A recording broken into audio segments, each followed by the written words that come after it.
Hi friends, welcome back to my YouTube channel.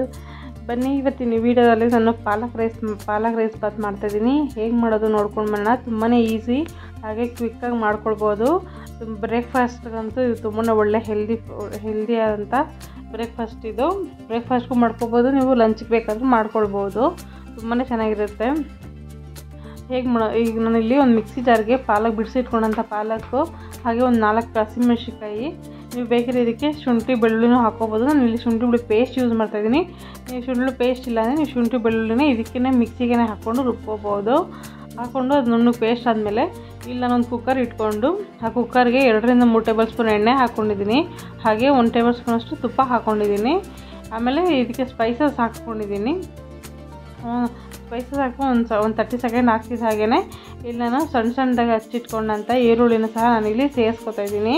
ಸೇರಿಸ್ಕೊಂಡು ಅದು full colour ಹೋಗೋ ತನಕ ನೀಟಾಗಿ ಚೆನ್ನಾಗಿ ಬಾಡಿಸ್ಕೊಳ್ಬೇಕು. ಎಣ್ಣೆಲೇ ಫುಲ್ ಕಲರ್ ಹೋಗೋ ತನಕ ಬಾಡಿಸ್ಕೊಂಡ್ರೆ ಸಾಕಿದು, ಕಲರ್ ಚೇಂಜ್ ಆಗೋವರೆಗೂ.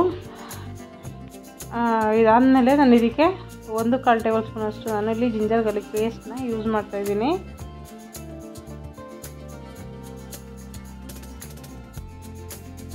ಈ ಪಾಲಕ್ ರೈಸ್ ಮಾತ್ರ ತುಂಬಾ ಹೆಲ್ತ್ಗೂ ತುಂಬಾ ಒಳ್ಳೆಯದು. ಹಾಗೆಯೇ ಲಂಚ್ ಬಾಕ್ಸಿಗೆ ಇದು ನೀವು ಏನು ಮಾಡೋದು ಅಂತ ತಲೆ ಕೆಡಿಸ್ಕೊಳ್ಳೋ ಅವಶ್ಯಕತೆ ಇಲ್ಲ. ಪಾಲಕ್ ಇದ್ದರೆ ಸಾಕು, ಇದನ್ನ ಆರಾಮಾಗಿ ಮಾಡಿ ಇಟ್ಕೋಬೋದು, ಮಾಡಿ ಬಾಕ್ಸ್ ಕಟ್ಬೋದು. ಇಲ್ಲಿ ನಾನು 1 ಹಿಡಿಯಷ್ಟು ಹಸಿ ಬಟಾಣಿನ ಇಲ್ಲಿ ನಾನು ಹಾಕ್ಕೊಂಡು ಹುರ್ಕೊಳ್ತಾ ಇದ್ದೀನಿ. ಹಾಗೆಯೇ ಅದೊಂದು 30 ಸೆಕೆಂಡ್ಸ್ ಆಗ್ತಿದ್ದಾಗೇ ಇಲ್ಲಿ ನಾನು ರುಬ್ಬಿಟ್ಕೊಂಡಂಥ ಪಾಲಕ್ ಏನಿದೆ ಪಾಲಕ್ದು ಅದನ್ನು ನಾನು ಇಲ್ಲಿ ಸೇರಿಸ್ಕೊಳ್ತಾ ಇದ್ದೀನಿ. ಇದನ್ನು ಹಾಕ್ಕೊಂಡು ನೀಟಾಗಿ ಅದರದ್ದೆಲ್ಲ ಹಸಿ ವಾಸನೆ ಹೋಗೋವರೆಗೂ ಅದನ್ನು ಫ್ರೈ ಮಾಡ್ಕೊಳ್ಬೇಕಾಗತ್ತೆ. ಫುಲ್ ಹಸಿ ವಾಸನೆ ಹೋಗಬೇಕು. ಅದು ಹಾಗೆಯೇ ಇದಕ್ಕೆ ನಾನು ಒಂದು 1/4 ಟೇಬಲ್ ಸ್ಪೂನಷ್ಟು ಅರಿಶಿನ ಪೌಡರು, ಹಾಗೆ 1 ಟೇಬಲ್ ಸ್ಪೂನಷ್ಟು ಗರಂ ಮಸಾಲಾನ ನಾನು ಇಲ್ಲಿ ಸೇರಿಸ್ಕೊತಾ ಇದ್ದೀನಿ. ಸೇರಿಸ್ಕೊಂಡು ನೀಟಾಗಿ ಮಿಕ್ಸ್ ಮಾಡ್ಕೋಬೇಕು. ಹಾಗೆಯೇ ಇದೊಂದು 1 ನಿಮಿಷ ಆದಮೇಲೆ ಇದೆಲ್ಲ ಹಸಿ ವಾಸನೆ ಬಿಟ್ಟಾದಮೇಲೆ ನಾನು ಇಲ್ಲಿಗೆ ನೀರು ಸೇರಿಸ್ಕೊತಾ ಇದ್ದೀನಿ. ನಾನು ಇಲ್ಲಿ ಇದೇ ಗ್ಲಾಸಲ್ಲಿ 1 ಗ್ಲಾಸಷ್ಟು ಅಕ್ಕಿ ತೊಗೊಂಡಿದ್ದೆ. ಅದೇ ಗ್ಲಾಸಲ್ಲಿ 2 ಗ್ಲಾಸಷ್ಟು ನೀರು ಹಾಕ್ಕೊಂಡು ನೀಟಾಗಿ ಮಿಕ್ಸ್ ಮಾಡಿ ಇದಕ್ಕೆ ರುಚಿಗೆ ತಕ್ಕಷ್ಟು ಉಪ್ಪು ಸಹ ನಾನು ಸೇರಿಸ್ಕೊಂಡು ನೀಟಾಗಿ ಅದು ಚೆನ್ನಾಗಿ ಕುದಿ ಬರೋ ತನಕ ಹಾಗೆ ಕುದಿಸ್ತೀನಿ. ಹಾಗೆ ಚೆನ್ನಾಗಿ ಕುದಿ ಬಂದಮೇಲೆ ನಾವು ತೊಳೆದಿಟ್ಕೊಂಡಂಥ ಅಕ್ಕಿನ ಹಾಕ್ಕೋಬೇಕಾಗುತ್ತೆ. ನಾವಿಲ್ಲಿ ಜೀರಾ ರೈಸ್ ಬೇಕಾದರೂ ಯೂಸ್ ಮಾಡ್ಬೋದು, ಸೋನಾ ಮಸೂರಿ ಅಥವಾ ಬಾಸ್ಮತಿ ರೈಸ್, ಯಾವ ರೈಸ್ ಬೇಕಾದ್ರೂ ನಾವು ಇಲ್ಲಿ ಯೂಸ್ ಮಾಡ್ಬೋದು. ಯಾವ ಯೂಸ್ ಮಾಡಿದ್ರೂ ತುಂಬಾ ಚೆನ್ನಾಗಿರುತ್ತೆ. ಅದರಲ್ಲೂ ಎಸ್ಪೆಷಲಿ ಬಾಸ್ಮತಿ ರೈಸ್ ಯೂಸ್ ಮಾಡೋಂತೂ ಸಿಕ್ಕಾಪಟ್ಟೆ ಚೆನ್ನಾಗಿರುತ್ತೆ. ನಿಮ್ಮ ಮನೇಲಿ ಯಾವ ಅಕ್ಕಿ ಅವೈಲೇಬಲ್ ಇದೆ ನೀವು ಆ ಅಕ್ಕಿ ಹಾಕ್ಕೊಂಡು ಮಾಡ್ಕೊಳ್ಳಿ. ಈಗಿಲ್ಲ ನಾನು ತೊಳೆದಿಟ್ಕೊಂಡಂಥ ಅಕ್ಕಿ, ಸೋನಾ ಮಸೂರಿ ಅಕ್ಕಿನ ಹಾಕ್ಕೊಂಡು ಮಿಕ್ಸ್ ಮಾಡಿ ಬಿಡ್ತೀನಿ.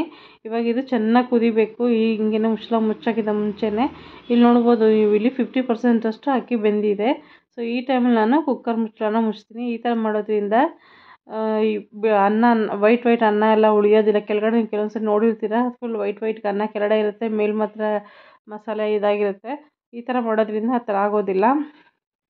ಸೊ ಇಲ್ಲಿ ಕುಕ್ಕರು 2 ವಿಜಿಲ್ ಕೂಗಿ ತಣ್ಣಗಾಗಿತ್ತು, ನೋಡ್ತಾ ಇರ್ಬೋದು. ಇಲ್ಲಿ ನಾನು ಮುಚ್ಚಳ ತೆಗ್ದಿದ್ದೀನಿ.